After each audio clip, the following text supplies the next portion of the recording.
Hallelujah. Adafo Nyankopɔn hyɛ bebree nanso ɛyɛ adom nti yɛn nyinaa yɛte nkwa mu a yɛse Awurade yɛda wo ase. Sɛ nyawo na woyɛ n'afa a Awurade nkasa abere yɛne basabasa nanso adom no ahwehwɛ yɛn ɛde yɛn aba wo nan ase yɛda wo ase. Awurade yɛhwɛ wo nsa no nnwuma sɛdeɛ si fa ɛte a Awurade woekyerɛ sɛ woyɛ nyame kokroko. Yɛhwɛ mmoadoma, yɛhwɛ ɛpo, yɛhwɛ mmoa asoɔkyere, wia ne ɔsame ne bosome no mu. Awurade nsoroma no mu ne adeɛ nyinaa.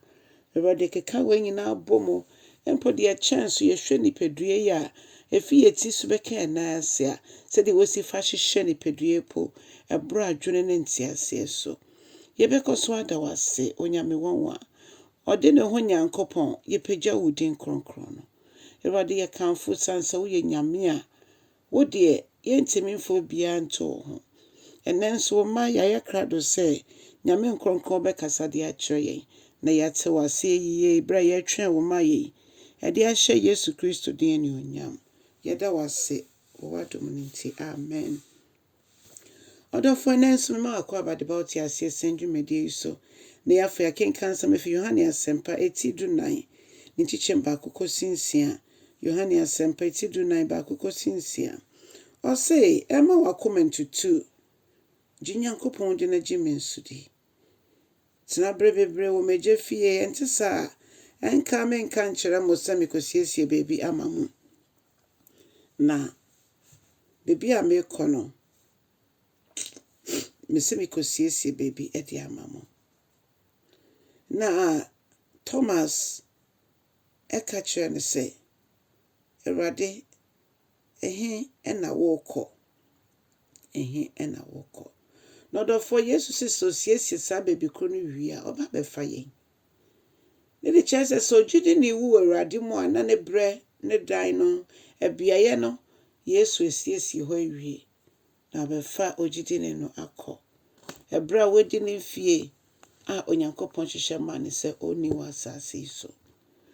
Ne sɛ nti yɛtwa owu a ɛnyɛ deɛ Nyame ahyehyɛ mu yɛtwa mu prɛko pɛ wɔ Jesus din mu. Nea yareɛ de ba, nea ɔsɛefo agyinatuo de ba, yɛtwa mu prɛko pɛ ne yɛka sɛ ɛberɛ yɛtwɛn Awurade anim yi, Awurade ɛberɛ no ɛna ɔmbɛfa yɛn. Saa berɛ no so na yɛayɛ n'adwuma na yɛtumi adi nokorɛ ɛwɔ mu. Ne nyinaa sɛ yɛbɛtumi ayɛ hɔ agye sɛ Nyame nkronkron ɛwɔ mu. Na Thomas ka sɛ yɛnim ɛkwan a wokɔ. Na Yesu ɛka kyerɛ no sɛ mene ɔkwan no, nokorɛ ne nkwa no. Obi ntimi nkɔ Agya ne nkyɛn agye sɛ ɔnam me so. Ɛno nti na Paul de akokoduro kaa sɛ mete ase a metimi Awurade, mewu nso a owuo yɛ me mfasoɔ. Adɔfo nso yɛbɛtumi abie yɛn ano aka saa asɛm wei. Momma yɛntimi ɛngya yɛn ho ma Nyame nkronkron sɛ ɔmfa yɛn yɛ deɛ ɔno apɛ. Ebia nipa ɛngye wo ntom o. Ɔmo atwa wo ho ahyia ngye wo ntom. But ɔkra baako bi nti na Nyankopɔn de saa adom akyɛdeɛ no adom wo. Ɔkra baako bi nti na Onyame ayɛ wo sɛdeɛ wayɛ wo yi. Sɛdeɛ ɛbɛyɛ a asɛm no bɛkɔ na ɔkra bi ɛbɛnya nkwa. Ɔdɔfoɔ ɛnhwɛ nipadɔm a ɛdi w'akyi.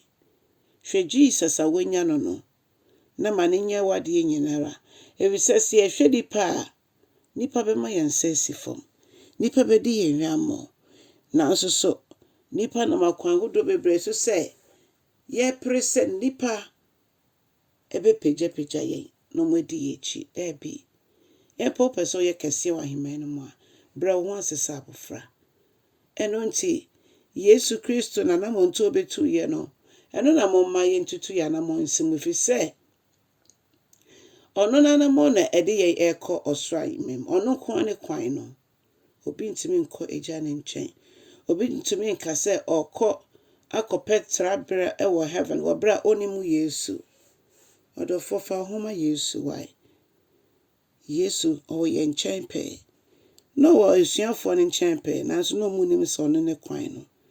Nyame adom yɛyɛ kan afa ɔmo ho nti yɛtumi gye tom sɛ ɔno ne kwan no.